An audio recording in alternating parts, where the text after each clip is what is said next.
Universal is bulldozing the Lost Continent, Guardians of the Galaxy is going full September mode at EPCOT, and Spider-Man looks to be moving into some sort of tower. Maybe it's a Tower of Terror.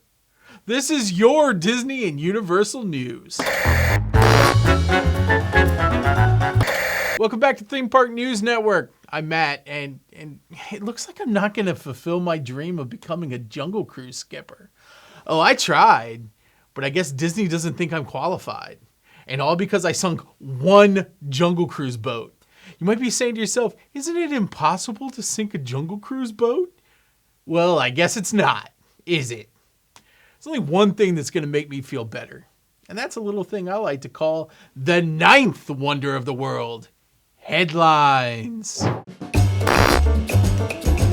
Universal just confirmed it. Construction is coming to the Lost Continent at Islands of Adventure. The permits say nearly 5 acres of attractions, shops, and show buildings are getting demolished. I'll tell you what I'd put there.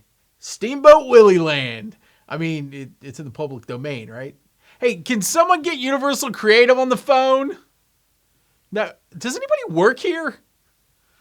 There are a ton of rumors and speculation swirling around what will be replacing the opening day land. Let's rank the rumors with how plausible they are. First up, The Legend of Zelda. With Epic Universe already showing off Nintendo Power, a Zelda movie on the way, and all of that Zelda imagery happening in the shop outside of Super Nintendo World, this has to be happening eventually, right? But will it be IOA or will it be the expansion at the already established Epic Land? It does seem like it would fit the style of what isn't being demolished.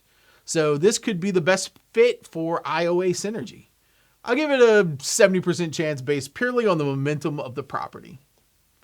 Then there's Pokemon. It's one of the most popular franchises in the world, but there have been rumors that this is what might be replacing Springfield at Universal Studios. Could plans shift? Maybe. But I feel like there's more of a chance that Universal is looking at the Harry Potter playbook of spreading a popular IP across all 3 parks. I'll give it a 50% chance that we'll see it somewhere, but I don't know. I don't think it's going to be IOA. One of the wilder rumors floating around is that Universal might swap out the Lost Continent for a land themed to Wicked. With the 2-part movie adaptation produced by Universal themselves, the fact that the property already has a presence in the parks and comments made by Universal about expanding that presence, this could absolutely happen. Fans point out that Sinbad's old stunt theater or Poseidon's Fury footprint could be reimagined into Oz, complete with Emerald City skylines and Elphaba-approved thrills.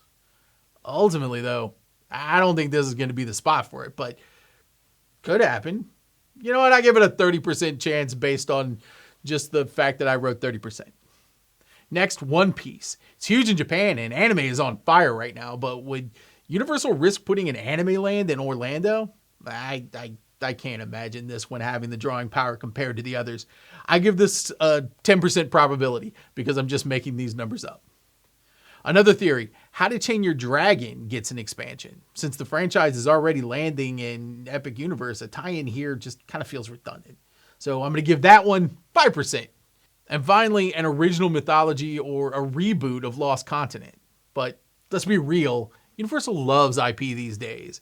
And the original lost steam, so I'm giving it like a 0.01% chance. So what do you think? Zelda, Pokemon, Wicked, or something totally different? Drop your bets in the comments, and if you're right, just think of all the bragging you'll get to do in 5 years. You'll never remember this in 5 years. It's that time of year again when we get to remember the 21st day of September. Feels like a song lyric. Mark your calendars because on September 21st, Cosmic Rewind is going all in on its September soundtrack. That's right, Earth, Wind, and Fire will be blasting all day on every single ride. And the best part about riding Guardians on September 21st, absolutely no chance you'll get Conga or Disco Inferno. We always get Disco Inferno. Hong Kong Disneyland concept art was released showing Spider-Man swinging into his very own Tower of Terror style drop ride. The new attraction is an all-new ride not a reimagining of anything existing like DCA's rethemed Guardians of the Galaxy mission Breakout. It will be an expansion of that park's Stark Expo section and is set to feature Doctor Strange, Thor, Black Panther, me stuttering, and Spider-Man as they set out to save guests from a free-falling elevator. Looking at this concept art brings one big question. Why does everyone look like they're having a great time? Aren't they in like a lot of danger? I mean, Earth's mightiest heroes have been dispatched to save them, so shouldn't they at least be a little concerned by it all? No opening date has been announced, but there's probably only 12 of you guys with plans to travel to Hong Kong Disneyland, so it probably doesn't matter at the end of the day. LEGO just announced a fan-submitted Tower of Terror set has hit 10,000 votes and is moving forward in review. So yeah, soon you may be able to traumatize your minifigs with a 13-story drop. If this trend continues, can we get LEGO versions of all Disney rides? Because let's face it, my money needs a new home. And I can't think of a better use for it than a bricked up version of Mission Space. Oh, wait. No, that would suck. I meant a LEGO version of Magic Carpets of Aladdin. Or Swiss Family Treehouse. You know what? Maybe this is something that we don't need at all. Universal just filed a trademark that fans think could be tied to their rumored UK park project. Details are under wraps, but there's a good chance that we might be looking at the first hint of what the name of that anticipated park might be. So, start saving your pounds for, drum roll please, Universal United Kingdom Resort. Yeah. No I can't believe I just wrote an entire story on that horse. Well, I gotta find a better use of my time and your time for watching it. I'm sorry. Casey's Corner Pianist. Let's try that again. Straight face. Casey's Corner Pianist, Grayson Smith. Really? I'm a professional, right? I'm a professional journalist. One more time. Casey's Corner Pianist, Grayson Smith has been awarded, nailed it, the Walt Disney Legacy Award, the highest honor cast members can receive. If you've ever stopped to enjoy a hot dog and ragtime piano on Main Street, you know how much Grayson brings the magic. This is basically the Disney equivalent of winning an Oscar, but with more corn dogs nearby. Honestly, if that award is made out of corn dog, then it might be the best award ever. Or maybe I'm just craving a corn dog. You know, it's a toss-up, really. But awesome. Congratulations. Disney just dropped a new episode of their We Call It Imagineering series. This one's called Magic Behind the Castle. And it's a sneak peek at the creative process and dreams that go into designing the iconic park castles. Basically, Imagineers confirming that, yes, castles are still the ultimate Disney weenie. And crazy timing, too, because I had just finished writing a video and filming a video on Disney castles, and then they go and one-up me like that. Thanks, Disney, with your giant budgets making me look like a fool. Anyway, you can watch it now on YouTube. I guess I'm out of headlines, which means I need some kind of logical segue here into the feature.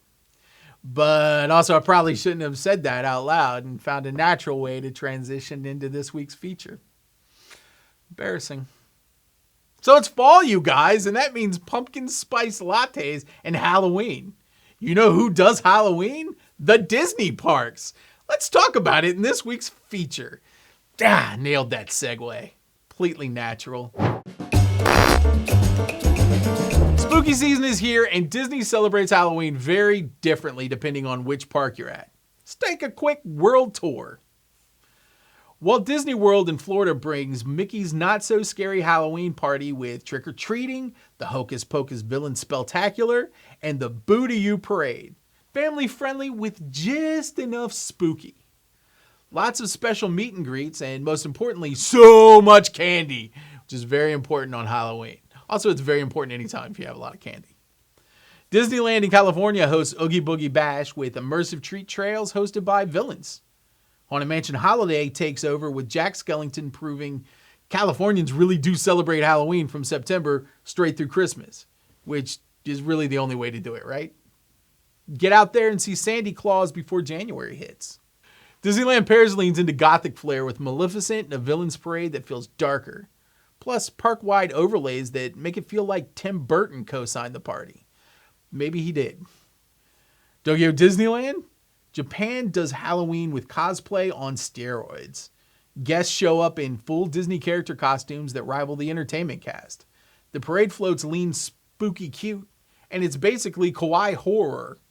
Also, why would I write two words that I can't pronounce well right next to each other? It's just poor script writing. Hong Kong Disneyland and Shanghai Disney mix in haunted walk-through attractions and live actor scares, something you're never going to see in Florida. Hong Kong especially goes all in with atmospheric lighting, fog, and villain takeovers. It's like a friendlier Halloween Horror Nights. So depending on where you go, Disney Halloween is either sweet, candy-filled fun, villain-centered chaos, or straight-up haunted houses. Disney proving once again that spooky sells, no matter the language. And the best part, all of it remains relatively family-friendly, so no worries about dressing your baby like a pumpkin and taking it to meet Maleficent. Which Disney park do you think does Halloween best? Are you into Mickey's Not So Scary, or do you want fog machines and jump scares in Hong Kong? Also, do you have the money to go to Hong Kong just for Disney Halloween? Drop your vote in the comments and let me know. Plus, that's it. That's it for this week's theme park news. Next week, we'll check in on construction updates at Magic Kingdom, and I'm going to make up some rumors about Universal, because enough with this official journalism thing. If you like the show, hit subscribe, drop a comment, and I don't know, whatever else will get this channel more views. It's really all I want, because that skipper thing didn't work out for me. Seriously, how is it my fault that that boat sank? I'm supposed to automatically know that you don't steer into the backside of water? It's not like somebody gave me a manual. Gosh, Disney.